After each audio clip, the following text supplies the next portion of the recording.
So apparently we are going live. Maria, you can tell me if it's there or not. Maria is our online host today. Yes, it's live. Yeah, yeah, everything is. Okay, guys. Hello, everyone. Hello. My Hello. name Hello. is Elena, Oh, and I will be your event host for today. So I'll try to make this process as smooth as possible. And if you have any questions or any problems with your technical, parts, please send me message. So today we have online equal table with a nice topic is death a taboo, a very unspeakable topic and quite uncomfortable topic to have conversation with. So I think that's the right place, equal table, where we will discuss something uncomfortable and share our opinion. So today also we will have online host. It's Maria. And Maria, can you wave? So, what is her role today? Because we have lots of audience who are gonna watch our conversation. So Maria will keep conversation online chat. She also put some questions, and our dear audience, please feel free to share your opinion, chat, and to share your takeaways and insights. So Maria, can you welcome our audience? Hello, everyone. So, yeah, as Elena said, I will be putting all the questions that's going through in the conversation. So please feel free to add any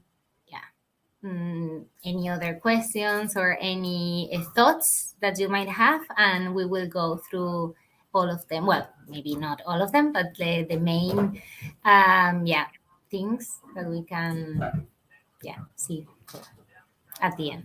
Great, So, thank you, Maria. thank you. So you are going there and just say hi. So you kind of start the conversations, right? And I think maybe it's good if you will be out from the meeting. So kind of we're not. I think there will be only the group staying in this online space. And so let's go to the next part. Let's talk about our moderator.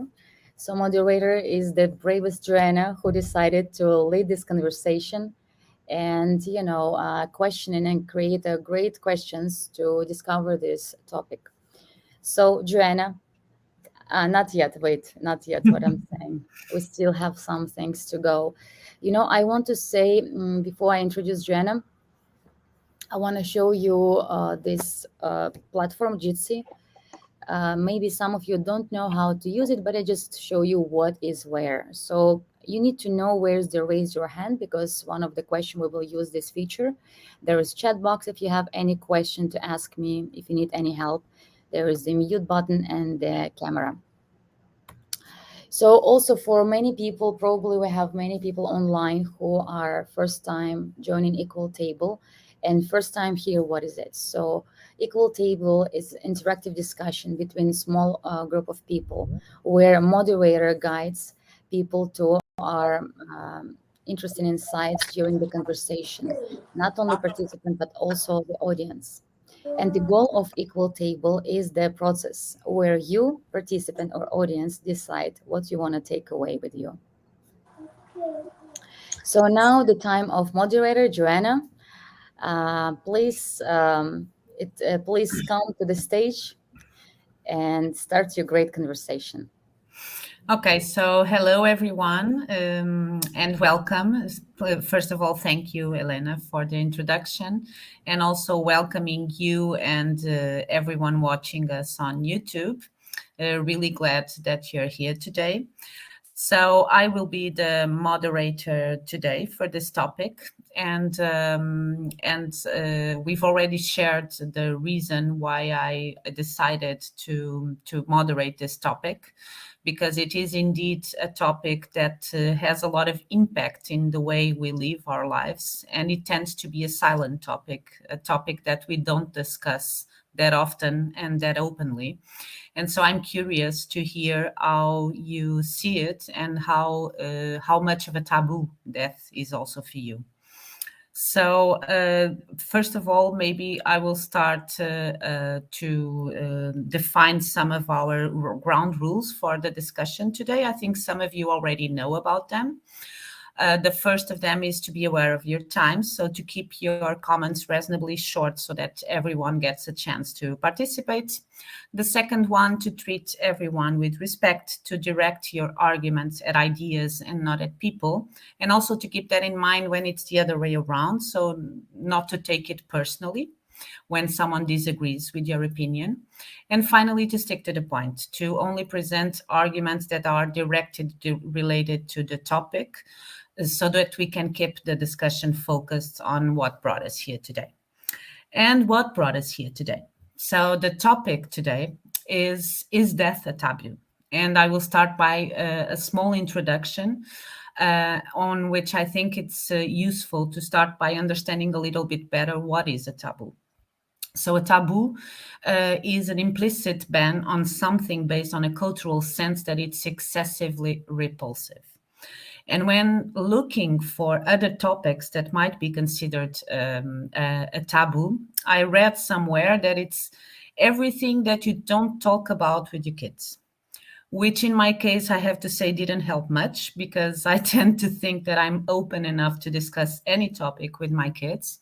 But yes, thinking if I would ask my grandmothers the same question, I can imagine the answer would be quite different. And amongst the topics that they would avoid discussing openly with their kids, I'm sure death would be one of them. Nowadays, things are changed, and we're in an era that we are constantly challenging this this cultural sense of what is excessively repulsive.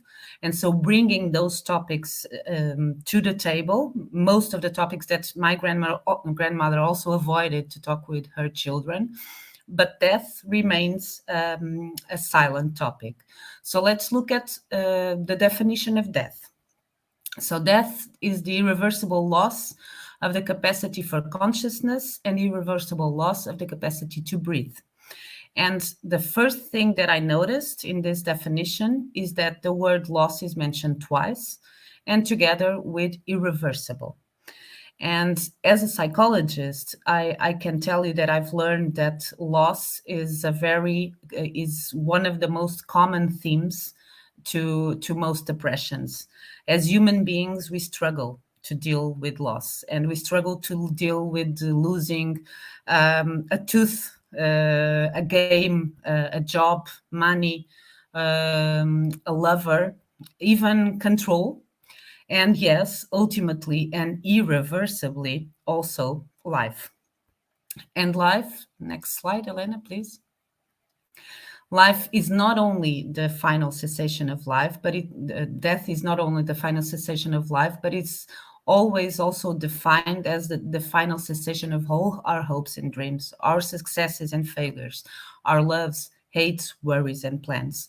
So I think it's quite reasonable to assume that most of us associate death with negative feelings, with feelings like anger, like sadness, is sometimes even guilt.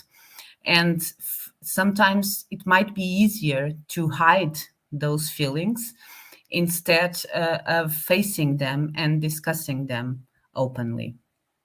Well, I lost the presentation. I don't know if all of you lost it. Yeah. Yeah? Yes. Elena, do you know what happened? 1 minute. Yes, I'll fix it. Okay, good.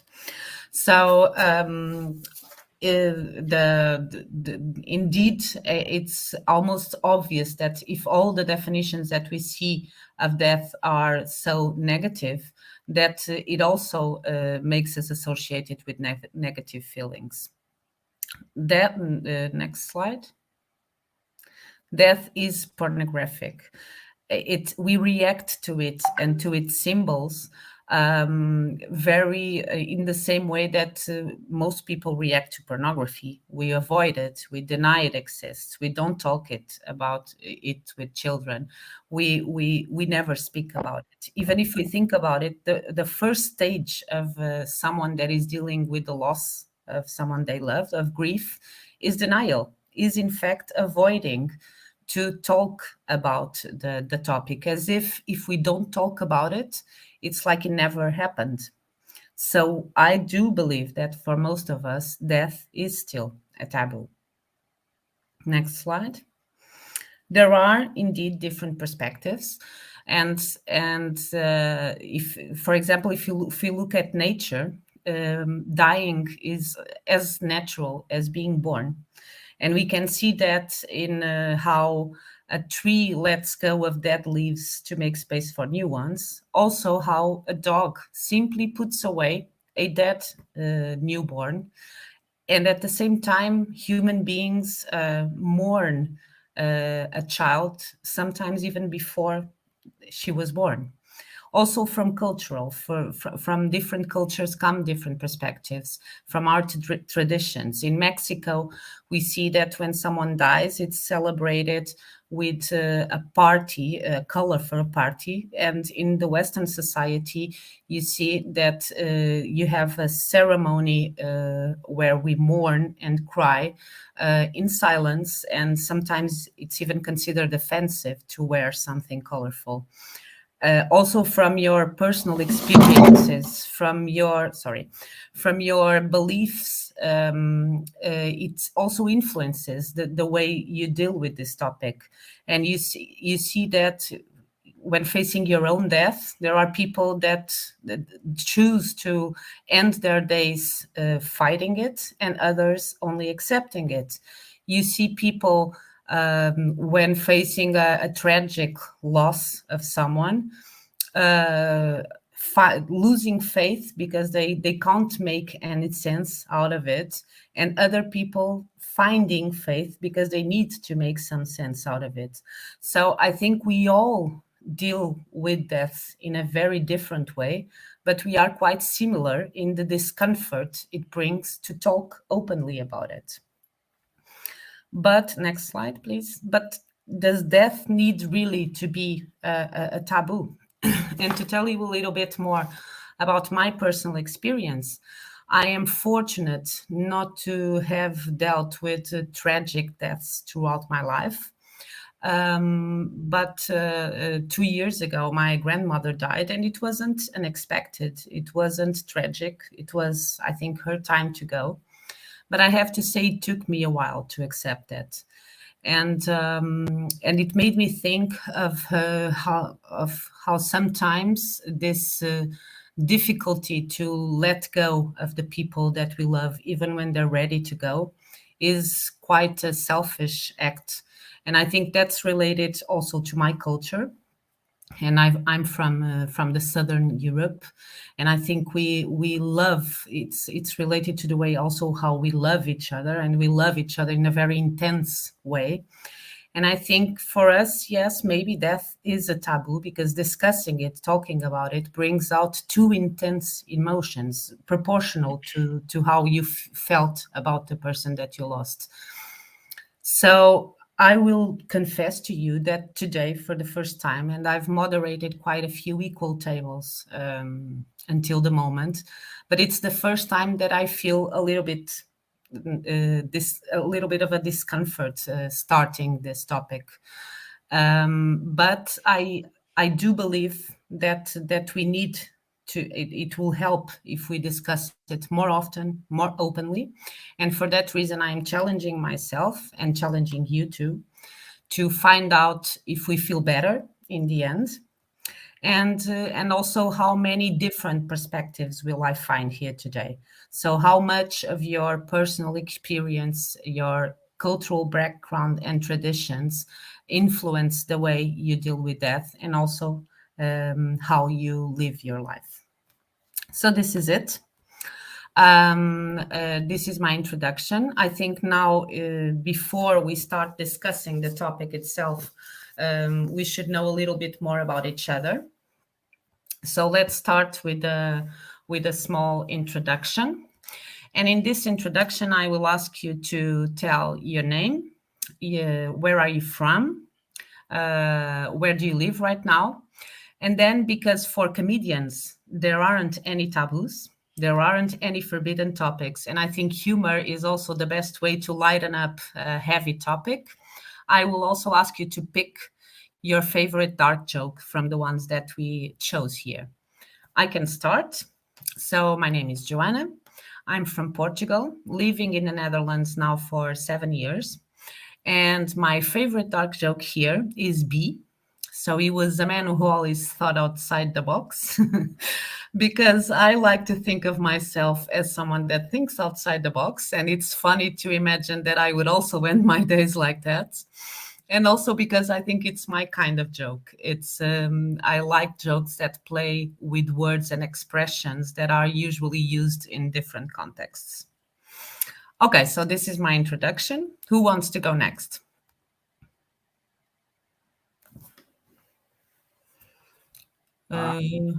Yeah. Okay, Ahad, you asked to talk. Hello. Go ahead. Can you hear me? I can hear you. I can't see you, but I can Yes, hear I'm here. I will turn it on. you. Okay. Yeah, it Yeah, works. now I see you. Yes, my name is Ahad. I am originally from Pakistan and I moved to the Netherlands 3 years ago. And with me is my wife sitting here in the corner. You cannot see her, but she's enjoying the conversation with me. And the dark joke that I really like is E. No, no, that is not a sin either. My goodness, you must have worried yourself to death. And why I like this one the best is because that is my wife. So for me, it was a double whammy. So I really liked it. Yes, that was me. Okay, very well. Thank you, Ahad. Who wants to go next? John, do you ask to? Yeah. Yeah. My name is John. I'm from Spain. I came here 5 months ago to the Netherlands. And my favorite one would be A. It's simple. I like it. So it's your kind of humor to make it simple. Yeah. Okay, very well. Who wants next? Costas, yeah? Hi, I'm Kostas. I also can't see you, Costas. Can you see me now? No, still not. Oh, okay.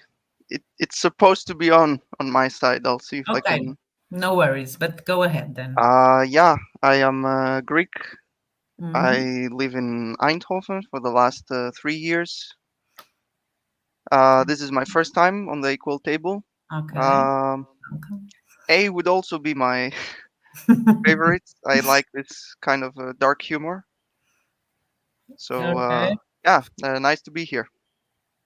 Okay, thank you. Nice to have you here too. Okay, who wants to go next? I will go next. Okay, Tessie. Yeah, my name is Tessie. I'm from the Netherlands. And I already like I think a couple of equal tables. For me is C because I always think like I think I need to do so much more things that it's that it's time for me to go. So I think so I think like and that is like you everybody wants to do so many things and sometimes it's also the joke of it. Like, do you need to do those things? Is it really necessary? Or you just put it on yourself? So it's like a double for me. True, totally agree. Yeah. Okay, thank you. Now, Nikhil, do you want to go? Yeah, sure. My name is Nikhil. I originally come from India. I have lived in the UK for about 3 years and I moved to Eindhoven about 6 months ago. My favorite dark joke, I like jokes that are even darker than this, but from from these ones, maybe it's B, because oh no, sorry, E, Oh, E, because okay. I am that person who will worry himself to death. So I can connect with that. Okay, very well. Okay, and finally, I believe you're Irina, right? Because you don't have your name written, but I'm assuming that's you, right? Yes, yes. Can you hear me? I Hello. can hear you and I can see you perfectly. Thank you. Yeah, I'm sorry you can't see my name because this is the first time when I use this platform actually. Yeah. So I try, So, you know, just to navigate. okay, if you go to the three dots that you have on the menu, you can go to where it says fellow Jitser and edit your name. But don't worry, you can do Eh, it further ahead. okay. No worries. Yeah, sure. So hi again, everyone. My name is Irina. Um, Irina. yes, and now I cannot go back. Anyway, so I was born and raised in Russia, Mm-hmm. and I've been living in New York for 11 years. Okay. And also I lived in Netherlands. We had like a student exchange. Then in Germany, Oh, wow. also yeah, for the university program. And so now I'm in New York. So the picture I like, somehow I can see the screen right now with the pictures, but I remember it's B, outside of the box. He was a man who always thought outside the box. Yeah, yeah. So yes, somehow it resonates with me a lot. Okay. Yes. Okay, very well. Okay, so definitely A, B, and E were the winners. No one, so no one chose to flirt with death for now. Okay, thank you so much for the introduction. Now, for the people that are joining us for the first time, we always start Equal Table with a poll question. Elena, can you go to the next slide? Okay, so the poll question is a question for which the answer is only yes or no. And at this moment, you will only answer yes or no. So I'll show the question. And if you agree, and if your answer is yes, you'll just use the button to raise your hand. If you think the answer is no, then you don't do anything. And then I can see from the number of risen hands who said yes and who said no. Okay? Is it clear for everyone? Everyone knows where the button is? Yeah. Yeah. Yeah? Okay. Okay, then you can go to the next slide. Do you find difficult to talk about death?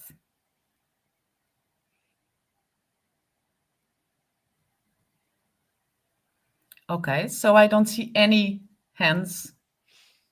Am I right? Okay. So the answer, wow, I have to say I'm very surprised with your answer. So for everyone answered no, you don't find difficult to talk about death, and I think a sign of that is that you're here today. So clearly, but you could also be here today to challenge yourself, like I am, for example. But okay, interesting that you all agree in this first question.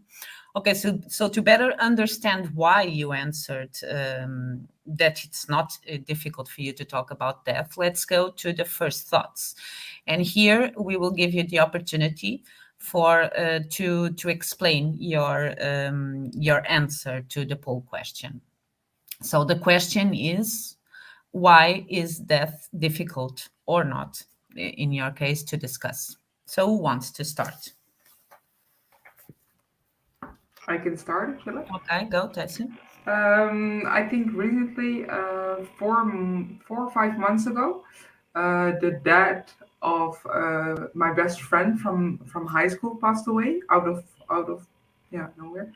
And what is the difficult thing about it is that she was pregnant at that time. So that was like super double. And I was like, after 2 weeks, I was going to her, visiting her. And then I asked her, because of course, like she's in a super happy period, but also a super sad period. And I asked her, like, really, like, how are you? What is it doing to you? And then she said to me, nobody asked me yet. None of my friends, none of my colleagues were daring to ask me how I am, how I'm dealing with it, because it's such a like big subject that everybody is talking around it, but don't ask her like how she really is and how she's dealing with it. So people are focusing on the happy things, like, okay, you have a new house and you're getting a baby, but not asking her how she is. And then she felt it's like everybody is playing like almost an act. So there is like a really big pink elephant in the room, but nobody talks about it. And that is like that confuses me, and it also start to think like me that for me it was like I just wanted to know how she is, but a lot of people dealing differently with that. So And why do yeah. you think people didn't want to ask her? It gives them discomfort, them, and they think that they will hurt another person, I think, from it. So they just like spinning, or like they just don't talk about it, to don't hurt that other person. But I think also not coming close to themselves as well, because they also need to open up and they also need to tell maybe something. So it's just yeah, that was like really confusing me. For the rest, like with that, that was the closest thing what I have seen. For example, my grandma passed away 10 years ago, but yeah, she was an age, but this was so suddenly, and also the situation of her. So yeah, that was a thing that I thought, oh, we some people really don't want to discuss this. But that's not the case for you. For No, you, no. it's okay, and it's a topic that you're Because it's there, and I think if you point out how awkward it is that there is somebody, I don't know, they have something in their face, or something, and you're just like ignoring it. How you feel then that people see you? They don't really see you, or they don't want to see you, and I can understand that. That's really hard, I think. Yeah, indeed. Yeah. Okay, very interesting. Thank you, Tessie. Okay, who wants to go next? Costas, yeah. Yeah. First of all, can you see me now, or is it still? No, sorry, maybe maybe I should rejoin. Yeah, I think that usually the difficulty, at least for me. So I answered that I don't find it difficult to talk Yeah. about death. So it's more about not wanting to evoke certain emotions to others. So because I would be unsure how someone might react if somebody lost someone. Perhaps I don't want them to think too much about the subject, or I don't know how they're dealing with it. So I think I would avoid it unless I already knew that person well enough to understand, let's say, their coping mechanisms, or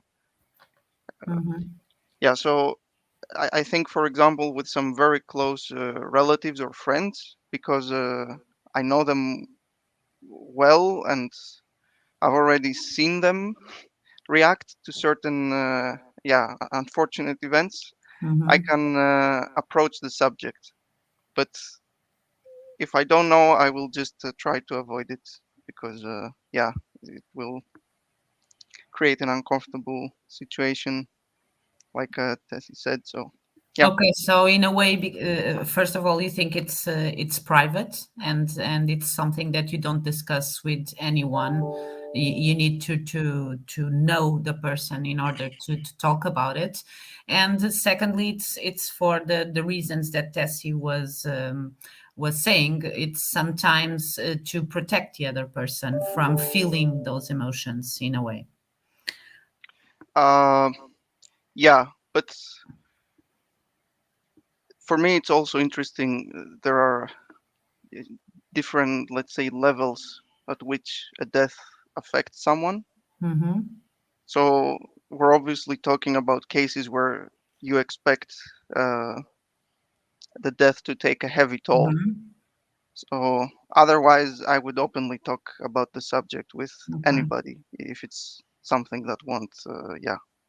And if it's you dealing with it, is it also something that you can talk openly to anyone? To people close to me, Mm? Uh, I would assume yes. Uh, Okay. so far, I was lucky enough, let's say, to Okay. not deal with, yeah, like you said, a very tragic death in my life. Mhm. Okay. So I guess I can't really tell you how I would react. Mm-hmm.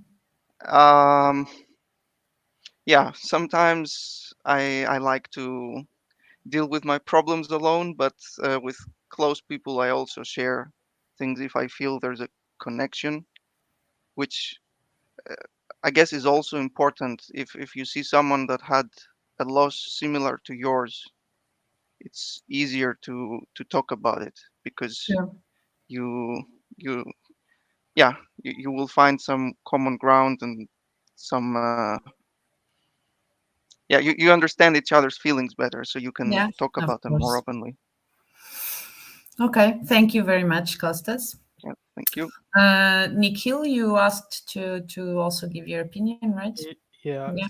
So, first of all, I would like to start by saying that I feel that death is a very personal topic for everyone. So if whatever I say is coming from my personal experience, so if anyone finds it not okay, I apologize in advance.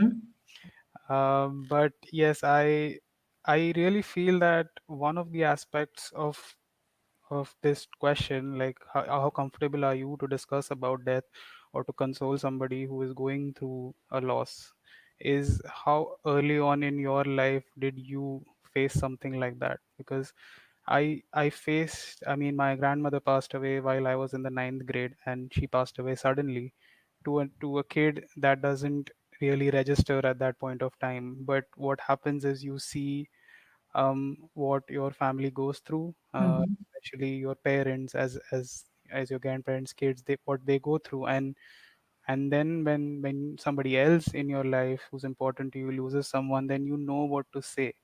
Because one of the biggest things is that, suppose somebody you love has lost a parent or a sibling or something, you don't know what to say to them that will Mm-hmm. make them feel comfortable in that moment, and they don't know what to expect from you. It's a situation where nobody knows what to do, and at such times, it's unfortunately, if you have had experience dealing with it before, then you are comfortable in saying the right things that won't Mm-hmm. trigger them but yet make them feel safe and, comfortable Mm-hmm. in that situation.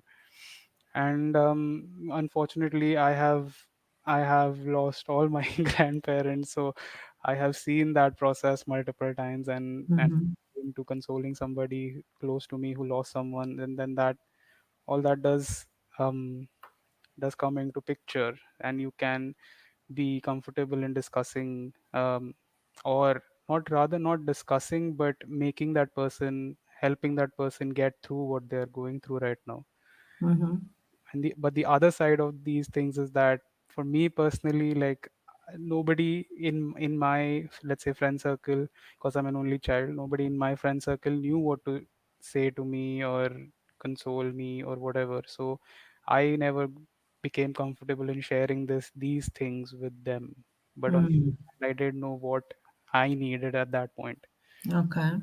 So that's why I feel I am able to discuss it freely. Differently. But Mm-hmm. maybe the person is not, but yet you have somehow an understanding of what to say at that point a little bit. It's never, you can never say that you can, make somebody just be okay with it. It's not possible, but you Mm-hmm. obviously make them a little comfortable, a little safer in those situations. And sometimes it's even not needed at that time, right? I think. Sometimes all that they need is for you for them to know that you are there. That's it. That's all Mhm. they need. But yeah, but And so, when you went through those process, you would have liked that someone would have known what to say to you yeah, and open. I think so, because last, like, the closest person that I had, the closest person to me was my maternal grandmother, and she passed away in a couple of years ago, and I didn't register it because, as you said, like, of the first few days, people are on autopilot. They just do things that have to be done, Mm-hmm. funeral has to be done or whatever procedure has to be done. But Yeah. it's only in the following weeks or months that it registers in you, and I then went into a very bad phase, and then my close friend actually pointed it out to me that you are not doing okay, and then that's when I started to talk to that friend and got out of it. But yes, it takes time, I'd say. Mm-hmm. I didn't understand that as a kid, but when it happened a couple of years ago, I did realize that it happens to anyone. Okay, thank you so much for sharing, Nikhil. Next wants to say something? John, yeah. Yeah, I think maybe I should change my answer to it's difficult to talk because yeah, I've never been in an equal table that was hard for me to speak, and like this topic is so attached to trauma for everyone. Well, Mm-hmm. you're very young, maybe not, but so it's we're all here trying to not step on any mines. I've Mm-hmm. noticed, and but I feel it's important to talk about it because I honestly think that we should start tackling death as some sort of an issue we have instead of a mystical thing that happens.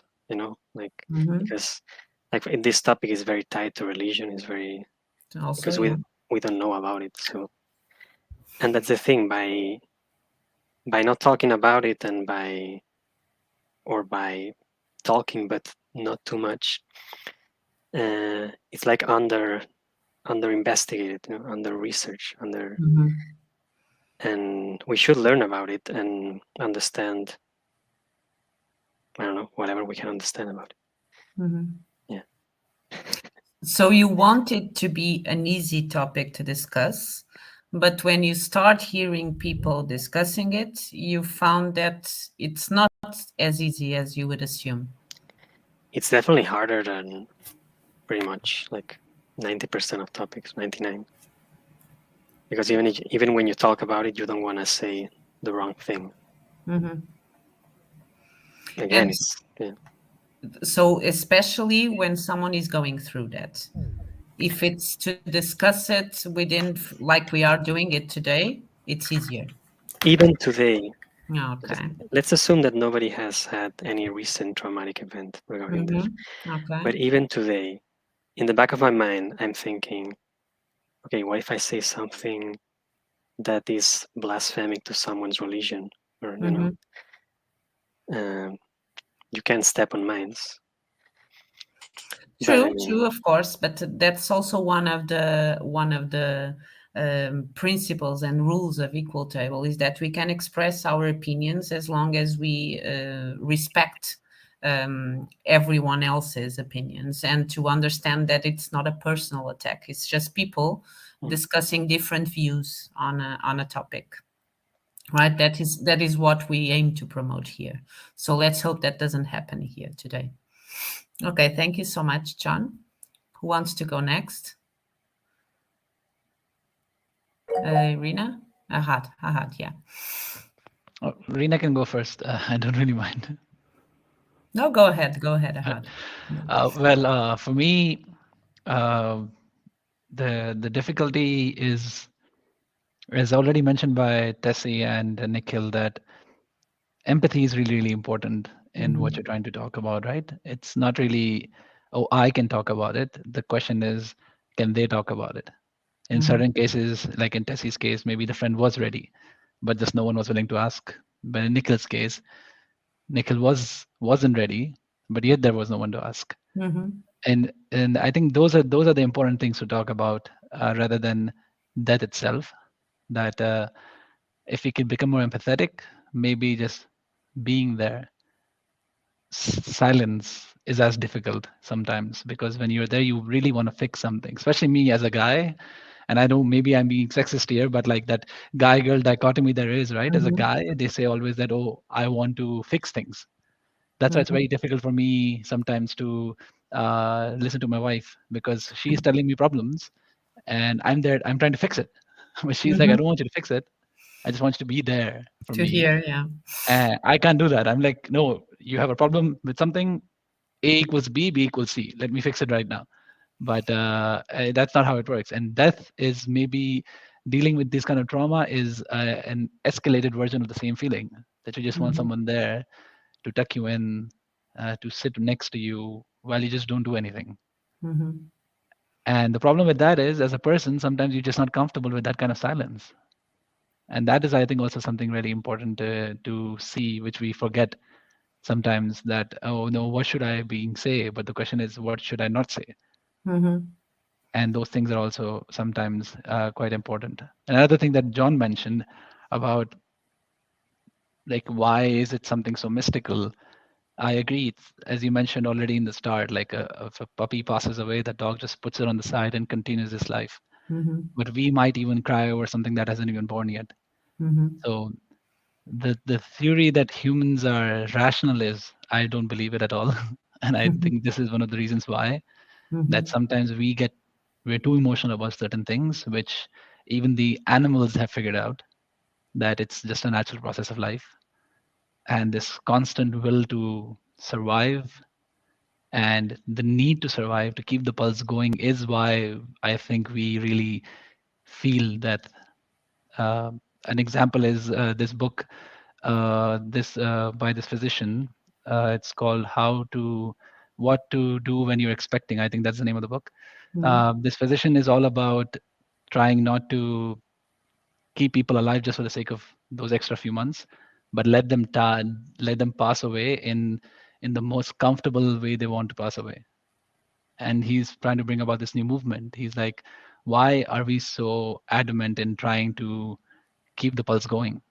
And maybe that's a conversation I would love to see here happening, that those extra few months you get after chemo, are they worth the pain that you go through? That trade-off, those kind of things. But Maybe once you figure that out. that's also very personal and very much Agreed. related to how you not only make decisions on that moment, but Yeah. in other moments of your Yeah, life. So I think definitely. it's definitely, but super interesting, especially how you mention how sometimes we are also discomfortable with not discussing that, with the silence, and that's a very interesting point of view. Thank you. Okay, Irina, you.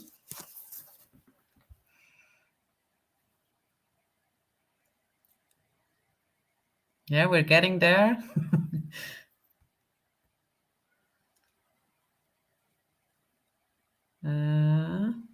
Good. Good. Thank you. Oh,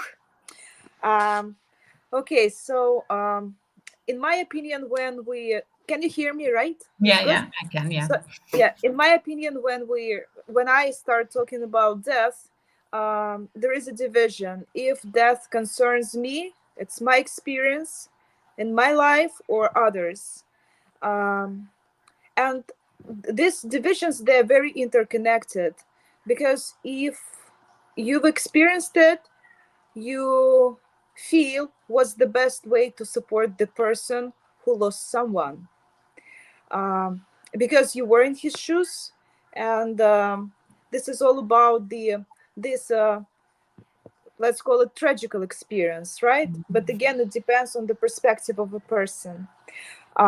So when it concerns others, empathy is the key. And as already so many of the participants, our friends here mentioned,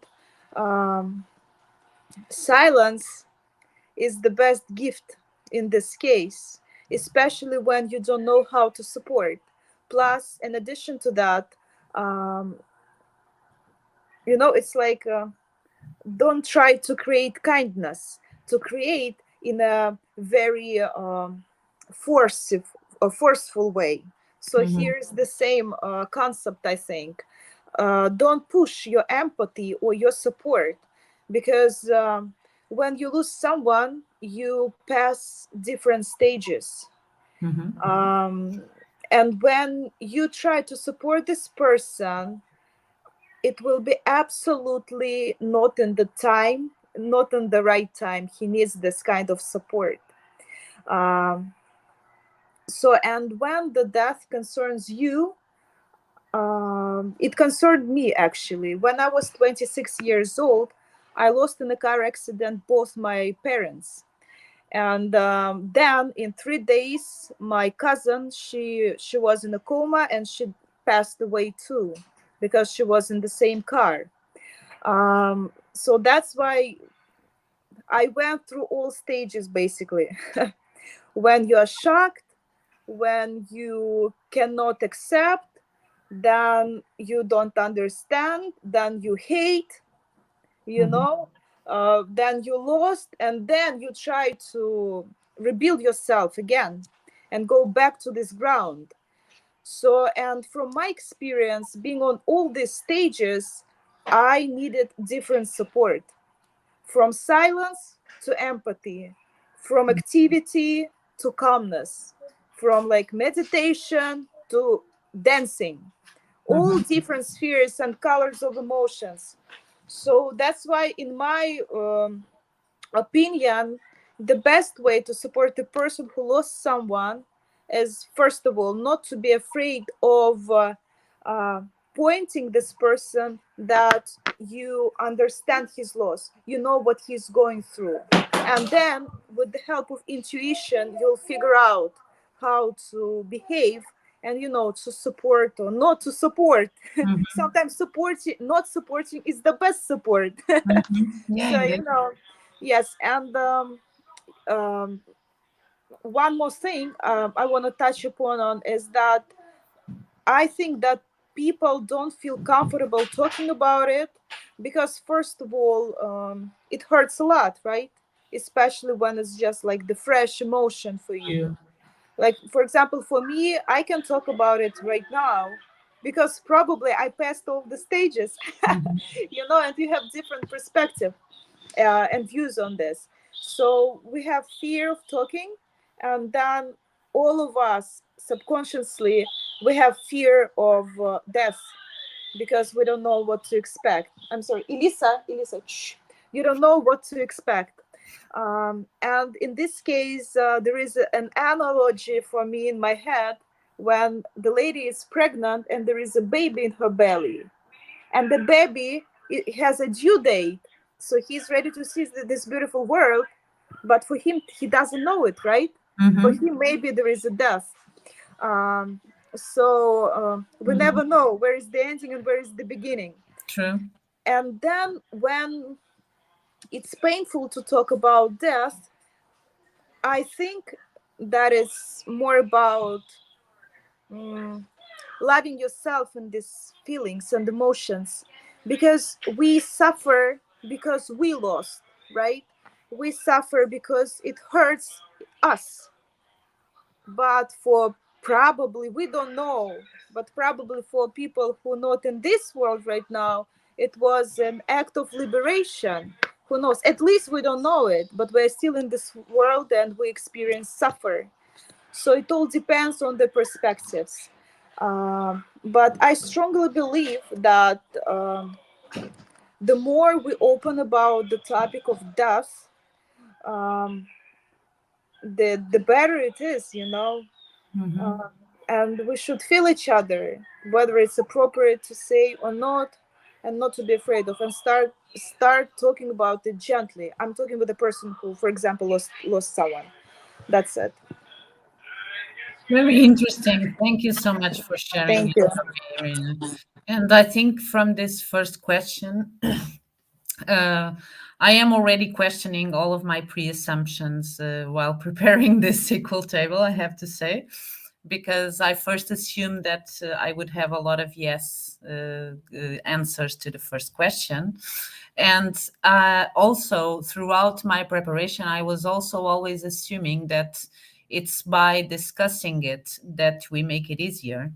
And now you're giving me this other perspective that sometimes it's not discussing it that also makes it easier, that it all has to do with what stage are you on at the moment? What kind of person are you at the moment, with the connection that you have with the person that is approaching you? But I think it's interesting how Irina also brought that our discomfort in approaching this topic with other people also has to do with our own fears and feelings confronted with our own fear of death. So with also our personal experience, and that sometimes when we're trying to avoid hurting someone, we might be not helping, because maybe that person would like us to talk about it openly. So indeed, I think the answer is within empathy and being able to understand what the other person is needing at that moment. Very interesting. Thank you so much. Okay, then let's go to the main discussion. And I think here we are discussing the taboo behind the death topic, and we've already started discussing also what is death for each of you. But I think to go into that, we indeed need to go into your beliefs, and it's a more sensitive question, perhaps, but I think it's unavoidable to go to it. So the first question that I have to our main discussion is, what do you think happens when after you die? So what does death mean to you exactly? Okay, Costas. Costas, I have to say, we saw you a few. Oh, now we see you. Oh, perfect. All right, I switched laptops, so. Okay, very good. Nice to see. Yeah, I don't really believe in the afterlife, although I am culturally Christian, you could say. Yeah, I guess that's the short answer. It's So for you, it's a final destination. It's an ending, death. For me, yes, and it's a bit terrifying to think that you, stop to exist. But yeah, I don't think there's something waiting for me.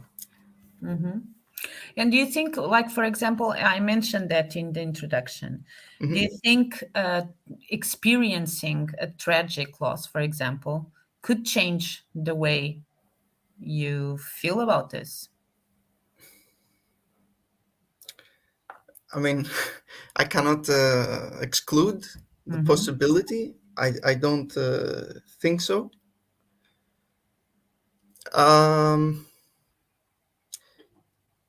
Yeah, I think I've taken a pragmatic approach Yeah.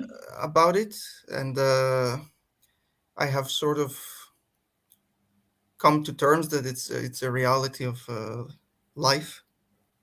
So I know that at some point in my life I will have to deal with something quite tragic, and I don't know how ready I will be for it. And but yes, I don't think it will change my views, at least on this question.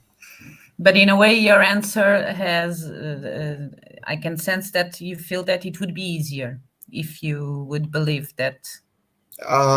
Yes. Yeah. I wish I did sometimes, but yeah. It's just not how you feel and how you see it. Okay. Thank you, Costas. Who else? John, yeah? I've thought about this a lot. And I mean, I think we can't know for sure. But my theory is that we tend to tie the concept of life and being alive with our memories, with like our group of experiences. Even people that believe in the afterlife often imagine an afterlife where you remember who you are, right? You're still you. And we assume that before we were born, there was nothing because we don't remember. But to me, the idea of not having any experience at all, I can't imagine that. It doesn't make sense to me. So I think I'm not saying it's good or bad. I'm just saying I feel like as an individual, you experience whenever you die, you jump to the next moment of being conscious, whatever this is. Okay. And yeah, And was this always what you believed in?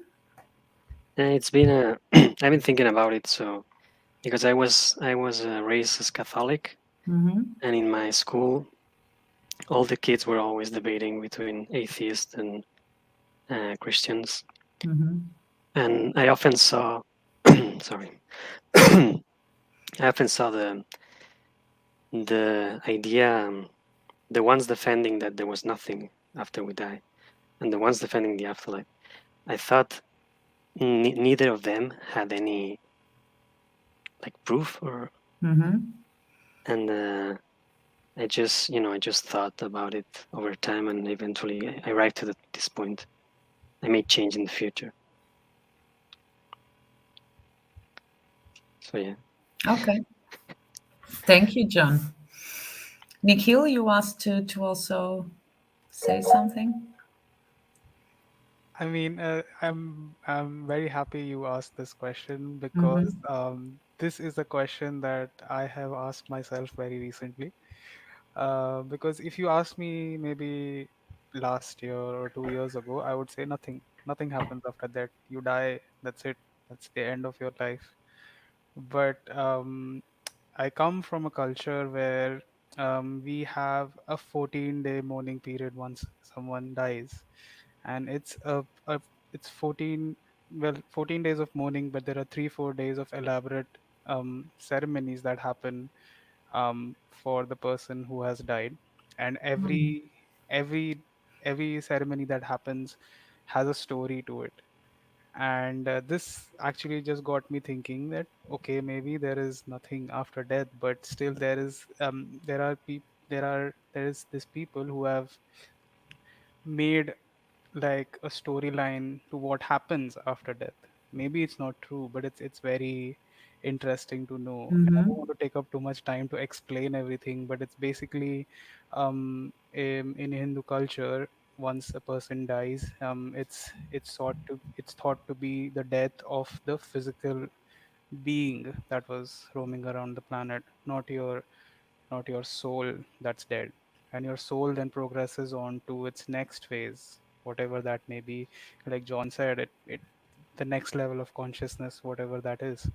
And it's very interesting to me to just understand that a lot of cultures have developed their own version of what happens to the you, like not your physical aspect, but to who you are, your conscience, what happens to it after you die. And there's also the other side of things where there's a movie that came out a while ago. It was called Chappie, and the concept of that movie is that the conscience of the person was put into a machine, and then that person lived on. So basically, like if you're dead, if you're physically dead, but your conscious is still alive in some other way, then are you actually dead? Like what is death? Then you start questioning these things, and it's very interesting if you try to find these answers. I mean, I'm not trying to be morbid or anything, but No, not at all. very interesting to know what people thought of when they had, well, pretty much nothing else going on in life, with spirituality and stuff was their main. I mean, Live streaming is on. so yeah, that's why I am curious. I'm always curious. So this is something that's made me curious of late. Okay, thank you, Nikhil. Tessie. For me, is it really double because maybe the practical thinking, yeah, what happens after dying, like, okay, your physical body is gone. But the awareness of maybe that is a soul or something or a spirit is still there, who is still struggling in normal life? Is it then also spirits like you're still going to school, but then with your spirit, like, or how is it going? You're still going to work? Like, my God, it's never ending, and that's also becoming a little bit nervous for me. Like, what is happening then? And also, if you look into the past, it's like if you really look to the past, like the grief of that is something what came with certain religions. Because before they also celebrated that somebody was dying because he was going to a better world, they thought. So the physical part of being a human being has become developed. Like when you then pass away, then you need to grieve, and that's also and like that's also not a long time here. Like if you look thousands years back, they were happy. Okay, I'm going, guys, because this is a better world. So I'm really, and especially now, of course, people are talking about it and they have theories, but it's not proven yet. Okay, that you maybe or some feel spirits, huh? But for me, I never felt that, so I'm like a little bit like the in between, like, okay, if you then die, you still need to continue, you still need to work, you still need to be insecure about things, you still so that is I'm still like a little bit in between that, like what is there, and that is like sometimes also making me insecure, like, okay, I just want to say somebody who called me up, like, okay, this is the situation here, you can you can be chill because this is what you're gonna do now. Yeah, and that's insecurity that brings um I don't know, that brings also a little bit nervousness, I think, with a lot of people as well. So sometimes being sure, even if it's sure that there's nothing at all going to happen, it's more easy to deal with than being unsure. For me, yes. Okay. Okay, interesting. Thank you, Desi. Yes. Yeah, you wanted to talk?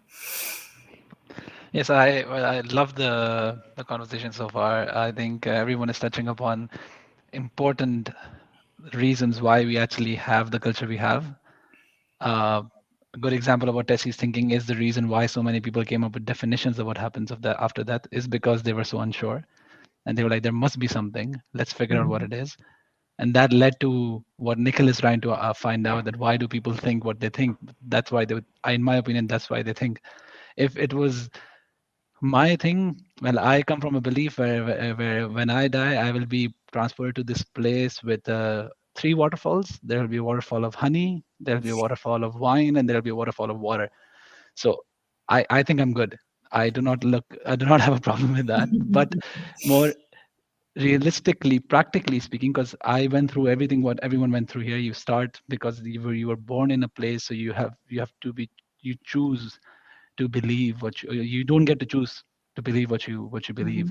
Then you go explore the world, and then you realize what you believe was wrong, and then you go to the other side of the aisle just because that's the most logical choice to make. But then when you experience the other side of the aisle, you realize they don't know anything either. All they're doing is they're trying to contradict this particular belief because that's their job. What atheism and what science does is not find something. What it does, it disproves something. It's a reverse induction, right? What science tries to show is this thing does not that this thing is. So it's very easy for science to prove God does not exist or there is no afterlife because there is no proof. So it does not exist. But that they can never help you prove that there's something that exists.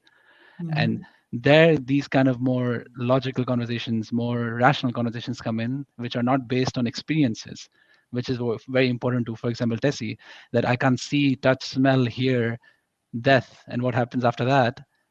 That I'm not sure, but that's what science is. It's mostly empiricism. It's mostly feelings, not thinking. When you think, you start thinking these things. Oh no, there's a better world. There could be waterfalls.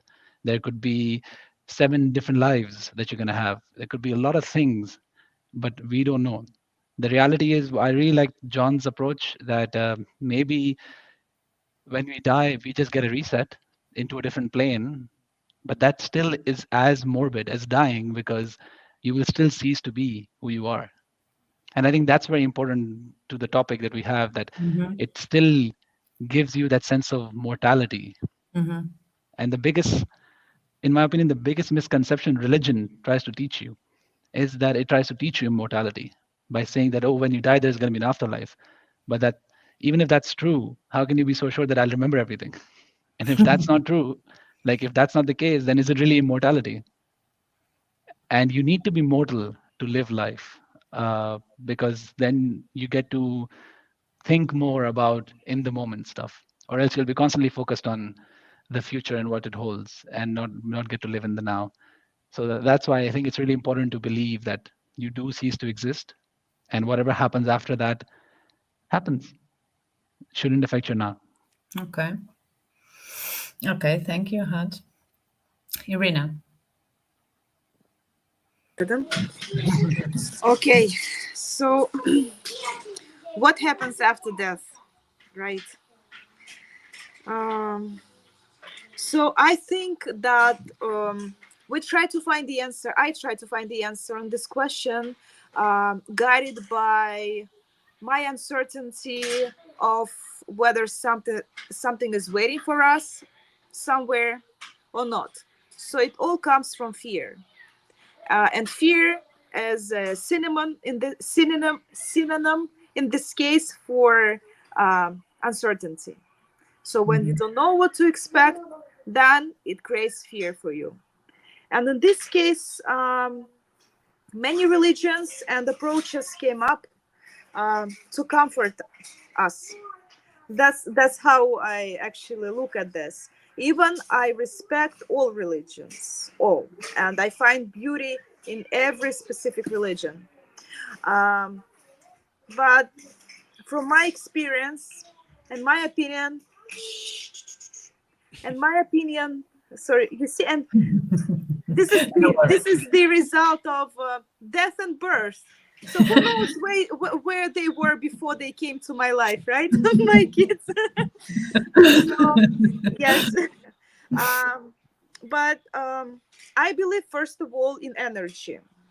And I strongly believe that we are the source of energy, and we are the energy.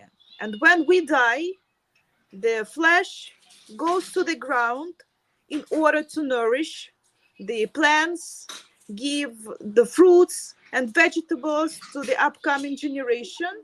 So it's like the cycle and exchange. And our energy, let's call it the soul, goes somewhere up, or not up, maybe it spreads, but I think that it goes somewhere up and fulfills the energetic field of the whole universe. And you can call universe the way you like it.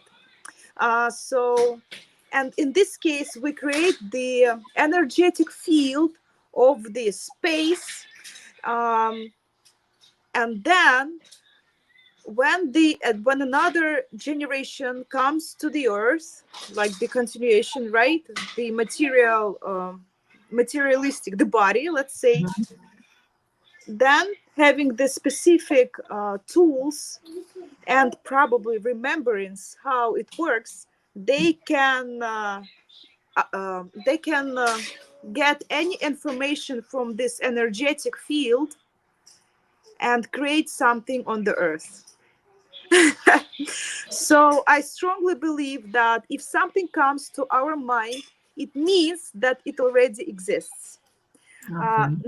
And if we as human beings, we start asking ourselves whether it's life after death or not, it means that there is already something. And if someone in this group have ever practiced, for example, the deep meditation with the breath work, you probably experienced this certain stage when your soul or energetic something, I don't know, but I call it soul, detaches from your body, and you can see yourself from the up, and you can take a look at your body. So the first time when I experienced it years ago, I was shocked because I realized that I was able not to breathe for a long term and I didn't die. And I looked at myself and I was able to travel and to see what's going on. So it gives me the strong fundament that there is something. Maybe there is and I know that there is our natural DMT in our brain, and it activates with the help of specific breath work. But it means that we are more than the chain of a circle to live and die, to live and die. Even when I go outside and I see that, oh my God, there is, let's say, um, fall, right? And the trees, the leaves are falling down and the trees is going to sleep. But it doesn't mean that the tree is dead or has died. It means that there is always a spring and the same trunk will give new leaves, but the base, the trunk, will always stay the same.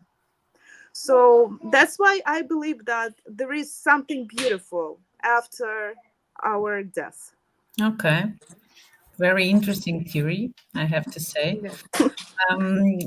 I do believe that yeah, we've witnessed how difficult, or how experiencing difficult times changes sometimes your relationship with spirituality and your beliefs, of course. And just yesterday in the evening, I was watching a show that I already watched the first season, and I just started watching the second one, which is called Afterlife. I don't know if you know it. And Amazing show. it's an amazing show, and it brings it's and yesterday I wanted to start it. To tell you the truth, I wanted to have finished the second season before the equal table, because I thought it will give me a lot of ideas on things to bring up. But one of the things that I saw yesterday is the main character, which is an atheist, and he doesn't believe in anything, and is clearly someone that thinks it's the end and it's a final destination. But he lost his wife, and he's going through the grief process. And at some point on the episode yesterday, he says, I don't believe there's anything else, but I feel that she's so present still inside of me, and that she's so alive, that this makes me question how my beliefs. It makes me question, how is it possible that I still feel her as if she was here? And I think, as I told you, I haven't been through a tragical loss in my life, but I do believe that when you're closer to these experiences, you might see things differently. And I also think that science is also about questioning, is also about uh, in order to prove, you first need to question, you first need to know about it. So I think it's a very bright move from Nick Hill also to explore and to want to know more, and to have curiosity to just know more about what other theories are out there. So thank you so much. I've learned also a lot in this question. So let's go to the next question, and let's talk about your own death. And let's talk if this is something that you think about. Have you prepared your own death? I can tell you, for example, that my father has a whole collection of tapes that he recorded with music that he wants to be played in his funeral. And I'm talking about cassettes. So you can see by that how soon he started this collection. It's already a very big collection. Okay, who wants to talk about this?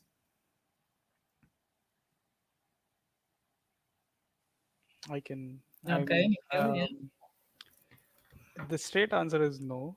I haven't prepared for my own death, Mm-hmm. and honestly, I have not ever met anyone who has prepared for their death, because I think this is where the taboo part plays in, or Mm-hmm. let's say there is a strong confidence for example in me, like I am only 26, so I am not dying so soon. That's a very strong Mhm. confidence that plays in the picture. I have time to prepare for my own death, and but um, I don't think at the moment that I will ever do anything specific, like how you said your father is collecting cassettes to to play. It's a very interesting idea, Mhm. but I feel like the problem here is when you start preparing for your own death, you start thinking about the effect that your death is going to have on your loved ones and what they are going to go through and how will they manage if you're not there.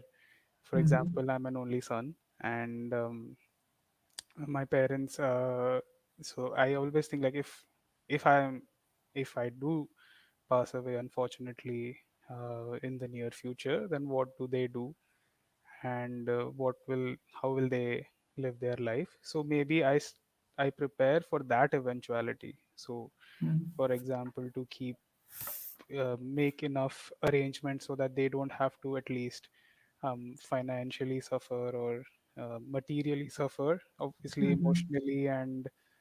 and emotionally you can't really prepare anybody for anything.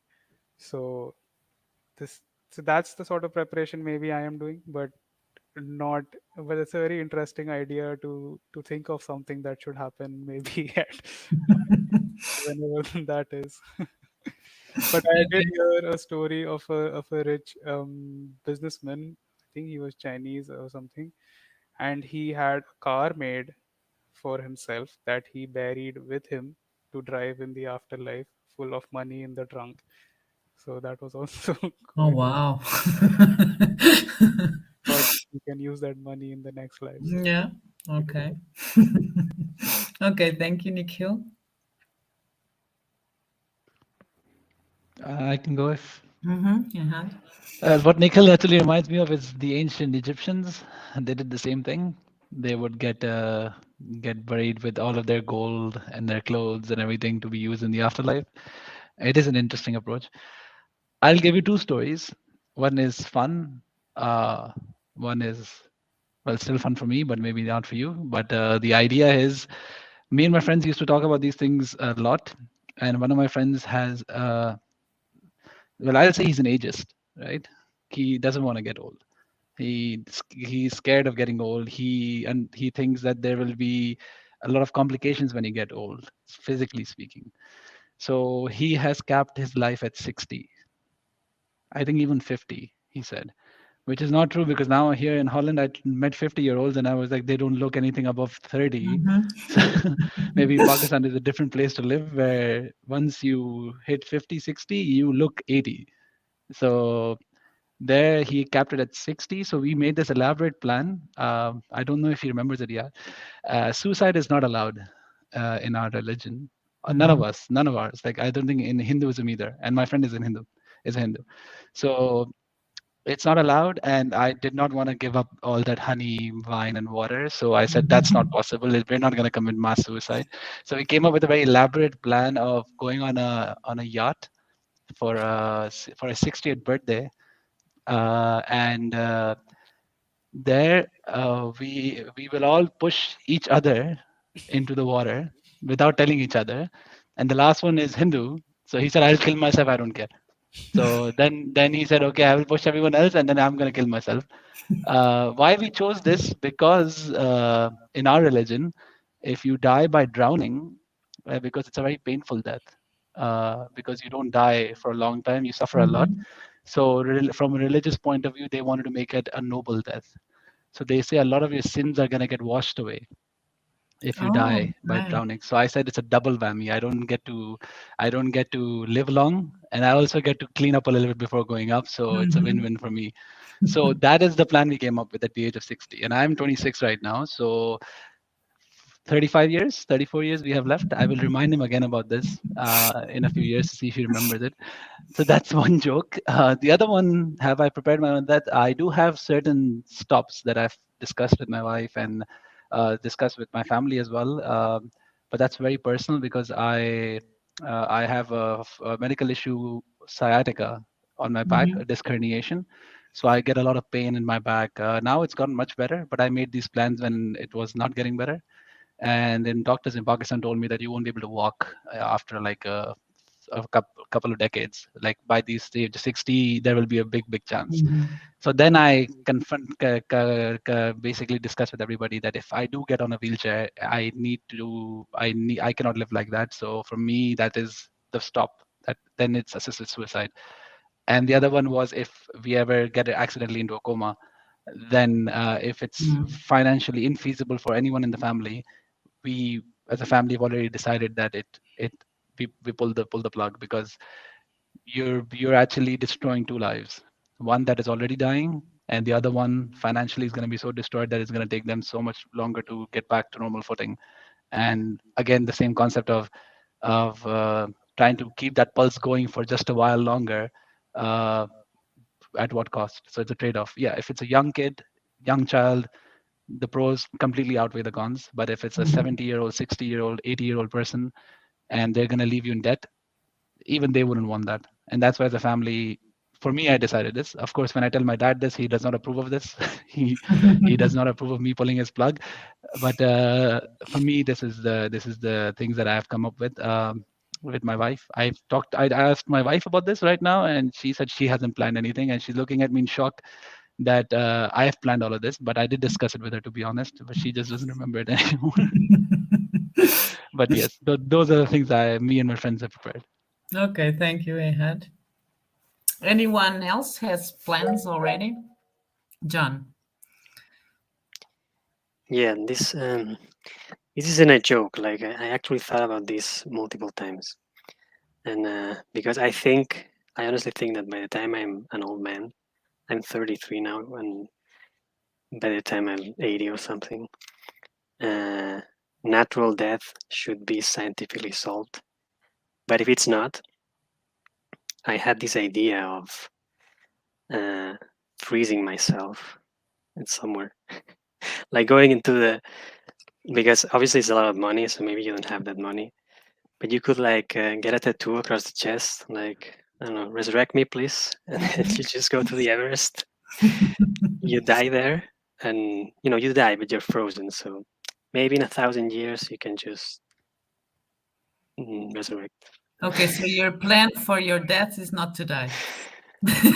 Well, Yeah, cryo freeze basically. kind of. Okay, very well. Tessie. Um, I thought about it like not I think 2 years ago. There is a lot of dementia in our family, and especially on the women's side. So my great grandma, my grandma, and my grandma passed away.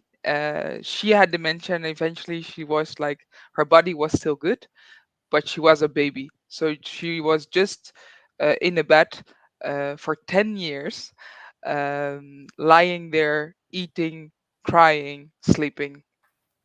And that is something what we thought about, especially also with my mom, also me, like, okay, how are we gonna deal this? Because like physically she's there, but mentally she's not there.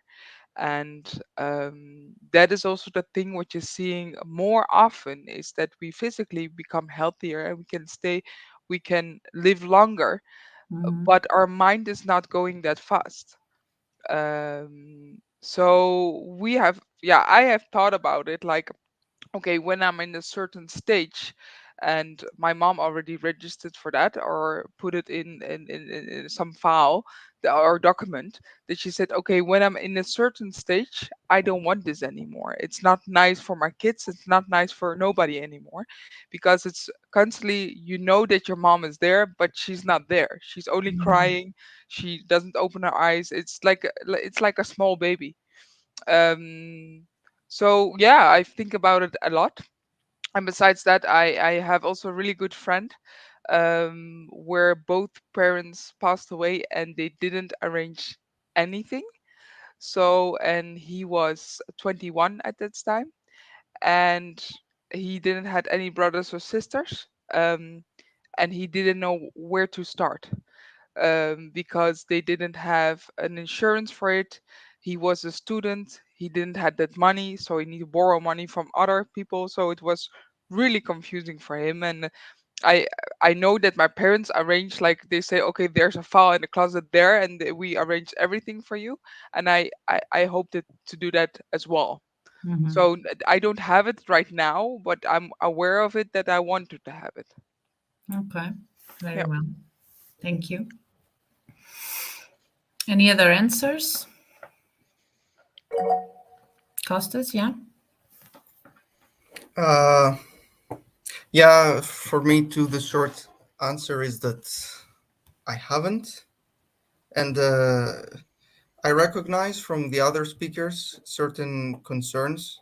So, for example, what happens if your living conditions are not ideal, let's say? Mhm. So, I have thought about these things, but I haven't really discussed them with someone or given any specific instructions, let's say. And yes, perhaps later in my life, also, if I have kids, I will start preparing the more practical side as Mhm. well. And I think sometimes I see that my parents start to do this. They say, okay, come here, so I will show you this and this, just in case.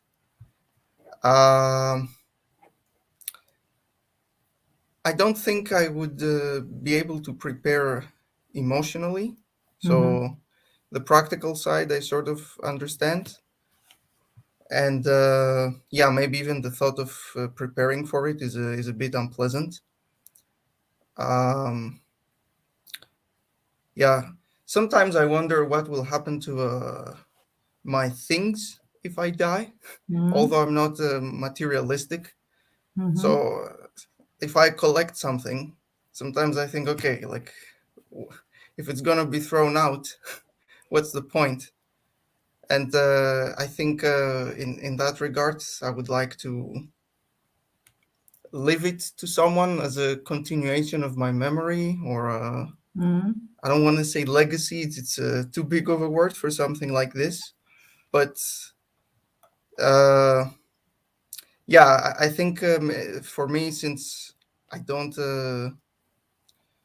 believe there's ever anything afterwards, I think a comforting thought is that through memories or through artifacts, I don't know, maybe we can extend our Mhm. lifetime a little bit. So if my mother says, hey, this is an heirloom from my grandma or my great grandma, they're not there, but somehow they still exist in their memory. So Mhm. maybe that's why I think about what am I going to do with, yeah, all my stuff. I would like to not have them wasted, but have them go somewhere. But Mhm. yeah. In a way, is to live. I think a little bit related with what that character said in the show, that a way to keep to still be alive in the people that we loved is also through leaving our memories, which might be things. And might be videos, photos, memories. All of that is a way Mhm. to stay alive. Okay, very well. Thank you, Costas. Irina, do you want to say something? Yes. Uh, so if I thought about preparing to departure, uh, so actually I think about it very often. In this, in the respect that I need to make sure that some of the notes from my ex-boyfriends won't be found by anyone. You know, really. Or maybe some pictures, you know, because when you're alive you have your secret corner, right? Maybe you write a diary, you express some emotions and thoughts, and this is your safe place. But when the person is dead, it means that relatives come and they try to figure out what to do with the stuff, and Mhm. out of curiosity they can take a look at anything and read anything. So it means that when you were alive, it was your secret. But when you departure, it's not a secret anymore. It will become a joke, right? Never thought about it. Yeah, indeed. So I think about it a lot. Yeah, so in my case, when I think about death, the main question I have in my head is where I want my cemetery to be.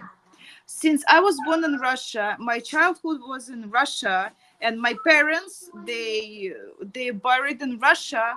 So logically, I want to be to put my body next to them, right? It makes sense. But again, I understand, but it doesn't matter actually. So we will not be able to talk underground. So um but probably it's like the roots are calling, anyway, to your motherland. At the same time, I think about being buried here in New York, for example. But in this case, I should consider savings because the spot in New York cemetery starts from Wow. $15,000.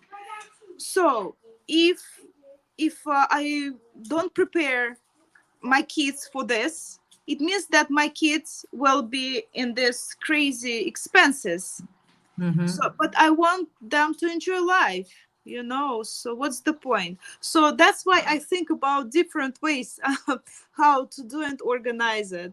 But still, I understand that of course it will happen, but still, I wish that it happens nicely, because when I look, for example, at my kid's great grandma, she's suffering. She's been on bed for almost 2 years, waiting for this to happen. So I actually ask the universe, whoever can hear me, please make it happen quick, fast, and without any problems. Because when you suffer, and everybody's suffering, and I don't need it. Mm-hmm. So quick, fast, nice, done. Okay. Yes. Okay, interesting. Yeah, yeah, I've noticed that most of you, regarding practical arrangements, one concern that you have is that you make the life easier for the people that stay, and either on making decisions or on having to arrange things. So now I realize that only my dad decided to make my life more hard because I will need to find a cassette player, which I don't even know where to find. But no, I think also it's about being the emotions and being, and I think music is a way that he expresses himself quite easily, and so it's also a way of staying, leaving something from him behind that can interact with our own emotions. So it's also an heritage. Okay, very interesting. So we have a last question. We don't have much time to go through that question because we're almost over, and it's a shame because it's a good, very interesting question. I think we've already talked about this a little bit when we were discussing the afterlife. What would happen if indeed we will live forever? I don't know if someone wants to add something. We still have a few minutes. I think life would be very boring without death Mm-hmm. because that there's a song.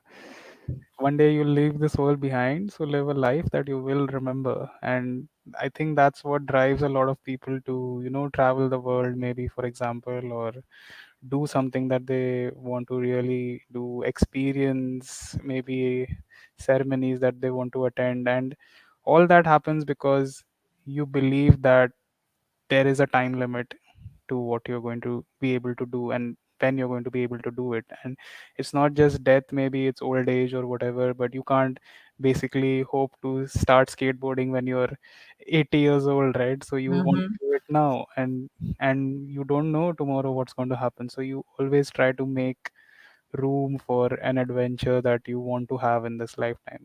So I think death, however morbid the actual event may be, the fact that there is an end to life is what motivates at least me to be able to try and enjoy every day that leads up to that moment. Mm-hmm. Okay, thank you, Nikhil. John, yeah. Yeah, I don't know. A lot of people say that, and I don't get it because I live my life trying to enjoy the present, and whether I'm like right now, I'm not old, so I'm especially when I was like in my 20s, I didn't think I was gonna die. I knew it, I guess, in a rational way, but Mm-hmm. I didn't. I wasn't conscious of it, and I did things and I experienced things, and right now I don't really expect to die, to be honest. Like I can't know what's gonna happen, so I just try to enjoy. If I can do something right now, I'm gonna do it, and if I can have to save money to do something or whatever, I don't know. It's just I don't agree with the. I don't think life would change too much the way we live it if we lived forever, except for So you don't think you live differently than when you were 20? like right now. Mm-hmm. Uh, I don't know. In No? fact, maybe even less because maybe I was more worried about my age 5 years ago than I am now, Okay. and I'm happier now than before. Okay. So Okay. Interesting. Yeah. Tessie.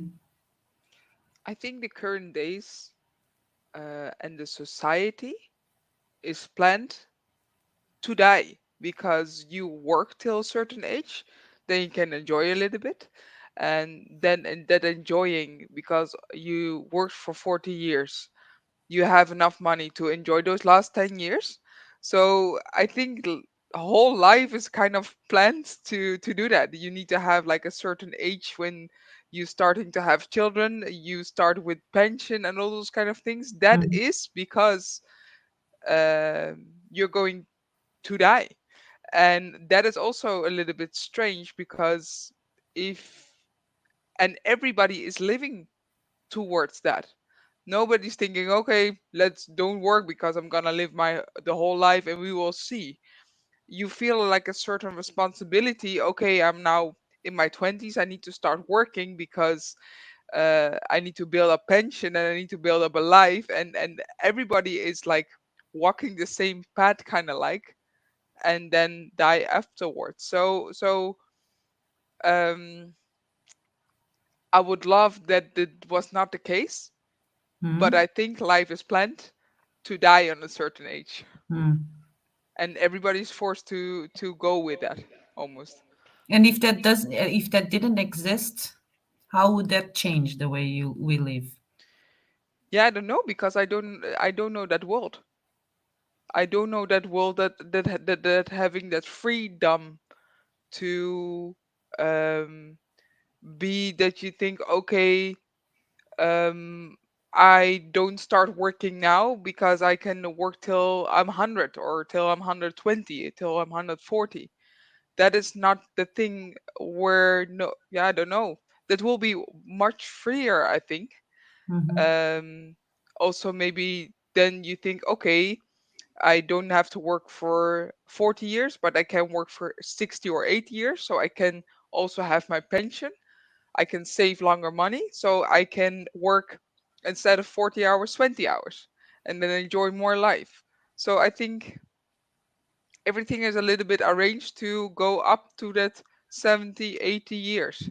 And if Mm-hmm. you're lucky, then you're 90. Yeah. Okay, thank you. Who else wants to say Uh, something? I'll just add. I really like Tessie's perspective, but I think an answer to that, Tessie, would be if you look life 100 years before, 200 years before the invention of penicillin, then the average age was 40. Yeah, yeah, And they never thought what life would be after 40 or especially 80, so they would start working early, right?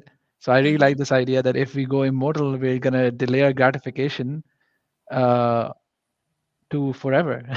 Like John has a very different perspective that yes, he lives life now, but uh, most of us always try to be like, oh, let's revate night now so we can get the big thing at the end, and that big thing always is because there's a deadline. I think of work. I literally like to compare it to work. For example, Mm-hmm. you have a deadline. Either you work on the last day or you work months before. There is a deadline. That's why you work. If there is no deadline, you won't work. But that goes again. That's a very basic philosophy, which the concept of mindfulness tries to argue against, that you should live in the moment. Mm-hmm. But even that is till an extent practical, especially what Tessie's mentioning about society. If society around you is like this, yeah, you're hunting and foraging for forever, that's fine. I don't think that would be an issue. But my major concern is with the bandwidth. Simple math. If you have a life of 80, 90 years, you can remember most of it at least. Why are we all of us so scared of dementia, for example, as Tessie mentioned, right? It's because we're scared of losing everything. And I feel like if you become immortal, you're going to lose the value of your memories, and you're going to lose the value of moments. And I think that's the scary part for me. All practical economics aside, is the fact that would I even Mm-hmm. remember my life? Yeah, Because I'll it's be a good living point. for so long. I'll be making new memories all the time.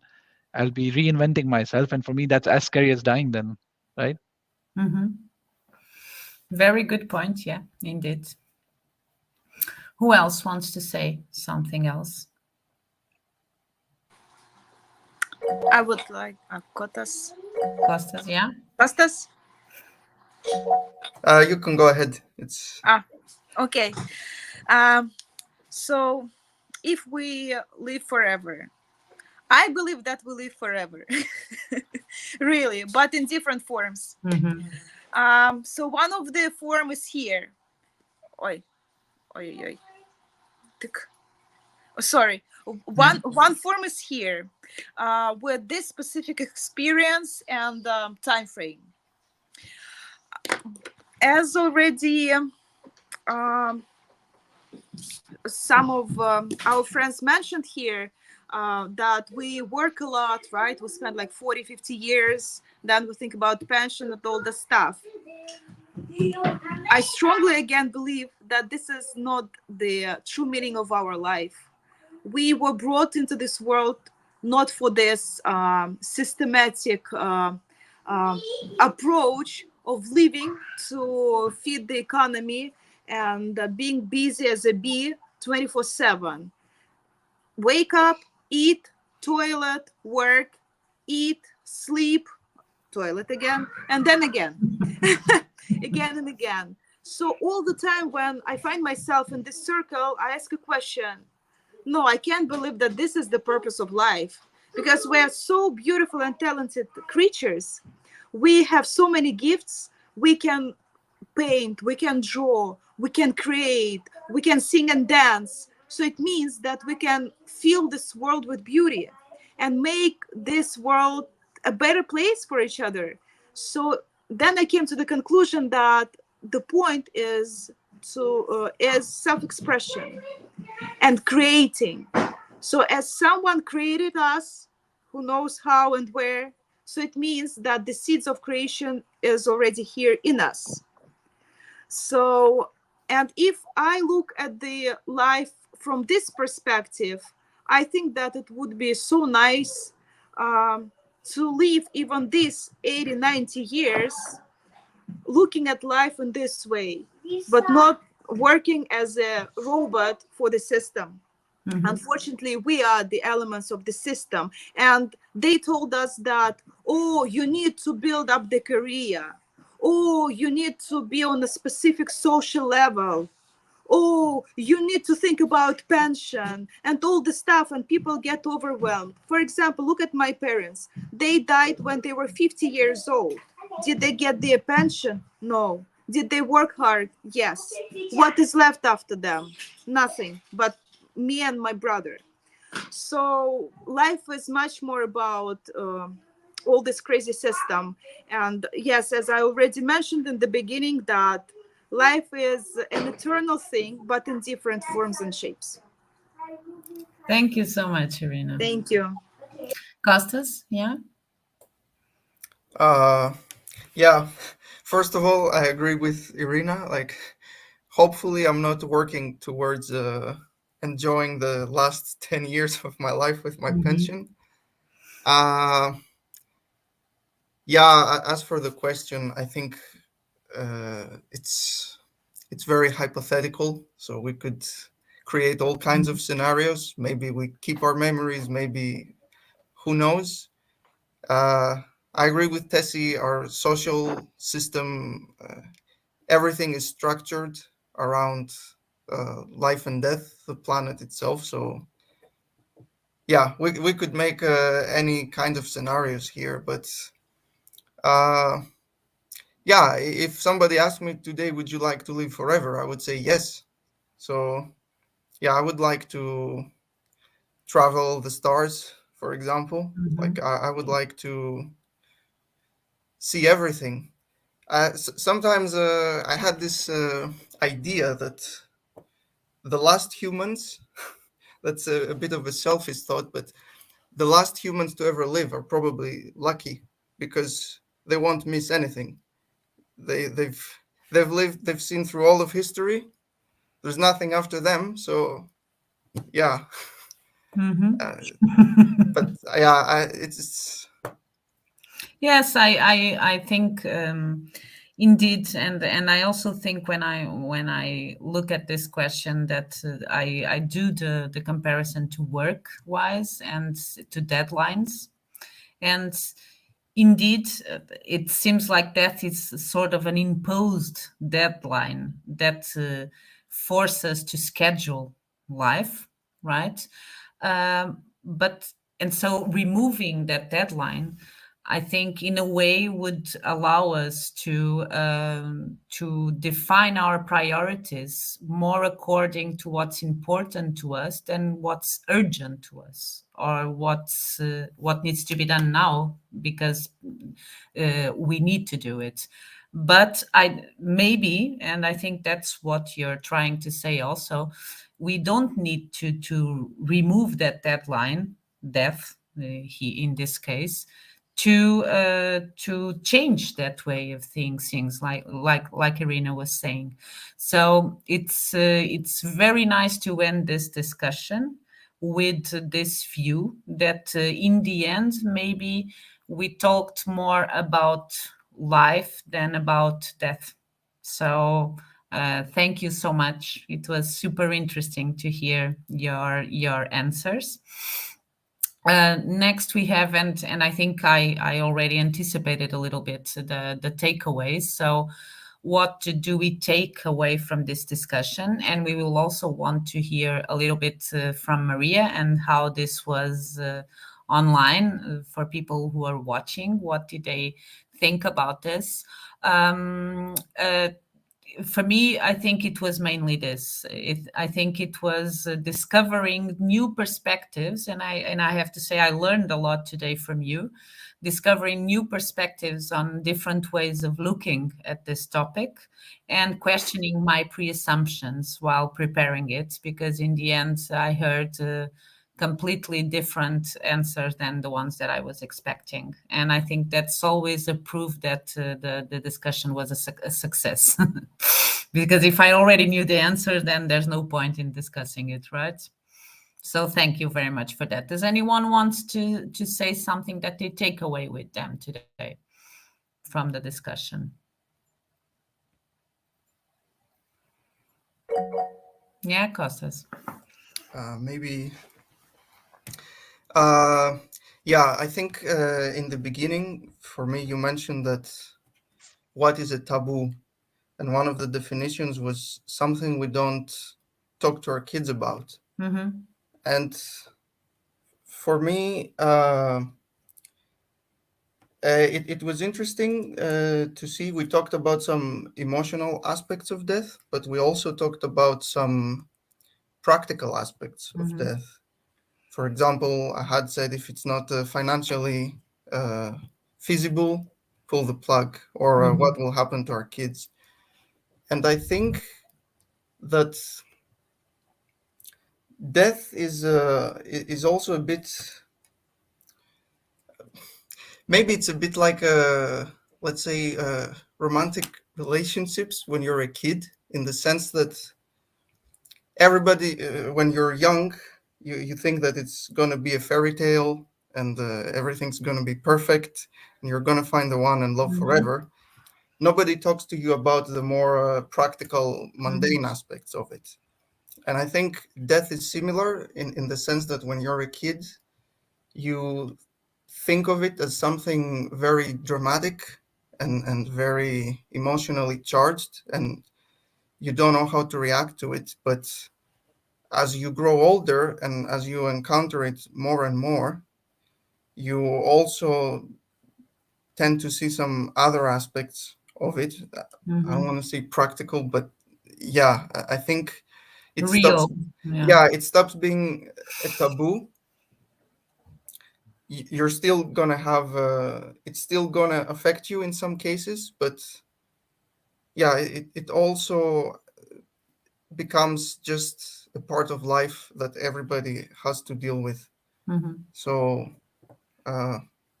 yeah, for me that's the takeaway. Like there's different on the answer if it is a taboo. Yeah. Thank you. Okay. Yes, John? Yeah, one takeaway, because of the last answer, if we all became immortal, a lot of people would quit their jobs and the economy would change a lot. Because it's true, it's a retirement thing, you know? If there's no retirement, it would change a lot.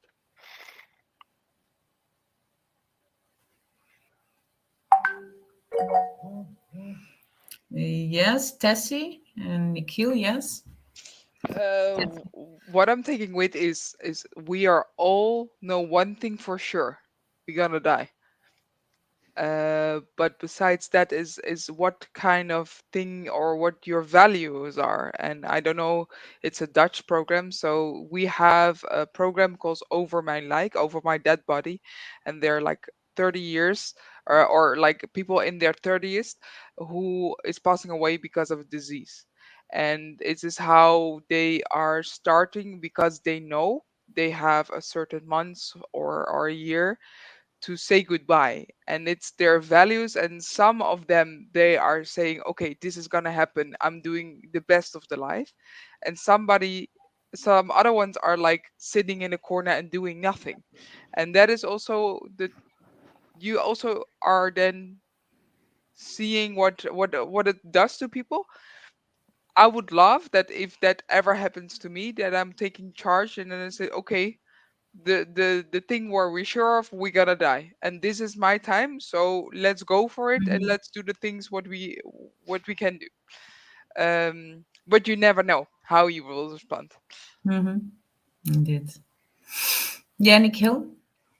I think like every equal table, it's just so interesting to hear what people think about a subject and how they prepare for a certain event in life. And these there are a lot of things that I get to think about, especially planning my funeral. I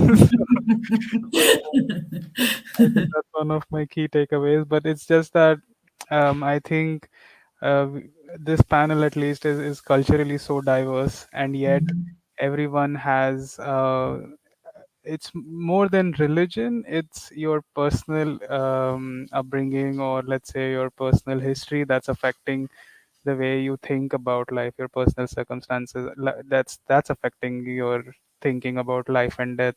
So that was very interesting to me. Indeed. Okay, Ahad, you also wanted to say Yes, something? for me, I'll just say that hopefully we do not come under those people who Tessie watches the programs of, because life is pretty long for certain things. 90 years, 80 years to me, I'm just 26 and I still feel it's been too long already. So 2055 is the date we go on the yacht. So if anyone wants to come along, just let me know. You can send me Okay, a message. noted. It's fine. Honey, water, and wine awaits. Just so you know. But I can swim, so that's the thing. It's okay. Just fall in the middle of the ocean. Let's see how far you can go. Then do we have to select one, or do we get all three? Like, what's the deal here? All three are there. All three are there. 2055, very well. No. 2055, right? Okay, Irina, do you want to say something? Yes, just a few words. So actually, this conversation is a beautiful, pure example. When people start talking about this death taboo topic, it becomes not a taboo anymore. Because you see, we have so many people here, and we shared our views on this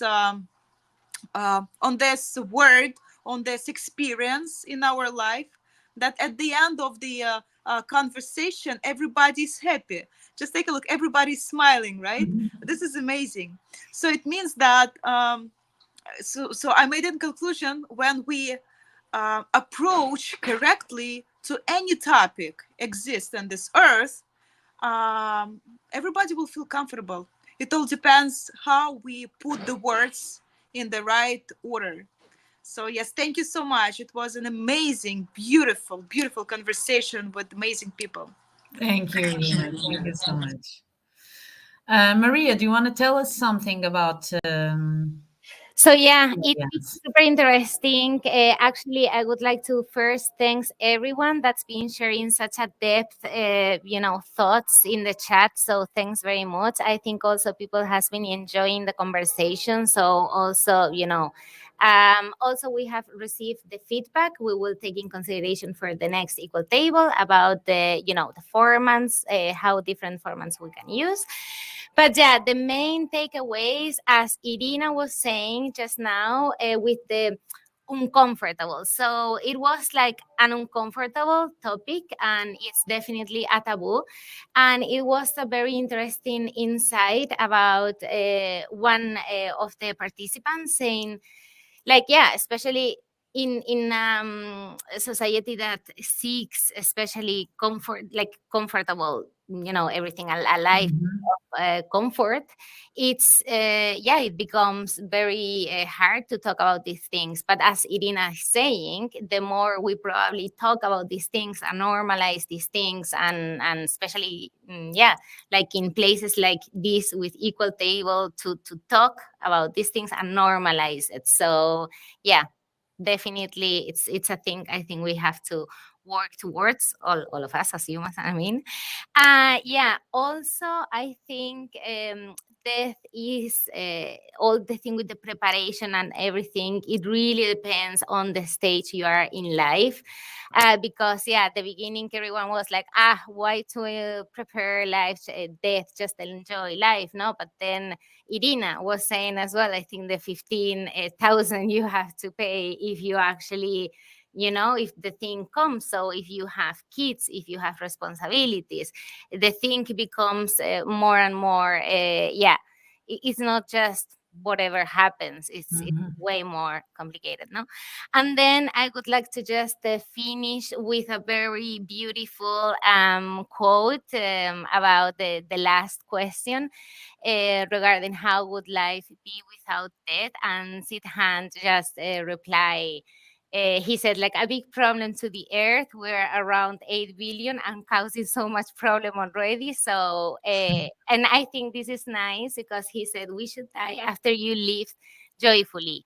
We become good manure to the soil. So I think that's a very beautiful thing to finish off. Thank you, Maria. Thank you. Thank you, everyone. Elena, do you want to? Yeah, I think I will make a conclusion because I was in the audience, and I think already many things already been said. And I think for me, it was very beautiful conversation. It was very interesting to hear all your experiences and preparing from death, like how Ahad is already prepared. Like Irina's experience, how to support maybe a friend who lost someone was very important to hear. And like how from Tessie, I remember you said about this disease that you have, how you prepare, like all of these different thoughts that give me, I think, a really positive way of thinking, how to think, and to knowing all of these experiences. It's really enriching me, like toward that topic. And I think having these discussions, it's important, and especially about death, because I believe death make our life better in a way that the quality of life become better, because knowing that we have a deadline, make us question where I'm living, how much time do I have, how can I contribute, like live like you will die tomorrow, right? This kind of concept. So I think definitely that give us a quality, and it's important to think. So very amazing, cool, and I know that maybe participants, if you want to see what kind of conversation was happening online, you could do it, because I think we will save this stream online and people can watch it. And I think I have two last things on our event. I'd like to take a screenshot of our beautiful event and make a memory of today. So I make a screenshot. What I like to do that you put your beautiful smiles on your face, and